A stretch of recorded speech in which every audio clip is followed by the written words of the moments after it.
Size ಇದೆ sir. ಅಂದರೆ ಭರತನಾಟ್ಯ ಮಾಡುವ ಹೆಣ್ಮಕ್ಳು ಸೊಂಟ ಇಷ್ಟು ಚಿಕ್ಕದಾಗಿ ಇರಬೇಕಾಗಿದ್ದರೆ ಸಿಂಹ ಕಟಿ.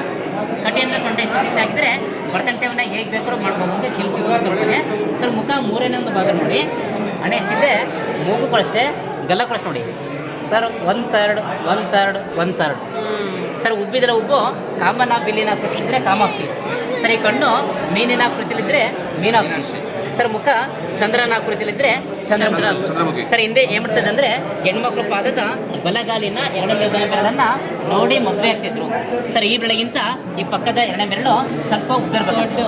ಗಂಡಂದ್ರಲ್ಲಿ ಗಂಡರಲ್ಲಿ ಶ್ರೀಮಂತಿಕೆ ಐಶ್ವರ್ಯ ಜಾಸ್ತಿ, ಅದೃಷ್ಟವಂತಿಕೆ ಜಾಸ್ತಿ ಮಾಡೋದಕ್ಕೋಸ್ಕರ ಹೆಣ್ಮಕ್ಳು ಪಾದದ ಬಲಗಾಲಿನ ಎರಡನೇ ಬೆರಳನ್ನು ನೋಡಿಬಿಟ್ಟು ಮೇಡಮ್ ಈಗಲೂ ಕೂಡ ಹೆಣ್ಣು ನೋಡಲಿಕ್ಕೆ ಹೋದಾಗ ಉದ್ದನ ಬೆರಳನ್ನು ನೋಡೋ ಪದ್ಧತಿ ಮೇಡಮ್ ಈಗಲೂ ಕೂಡ ಇದೆ.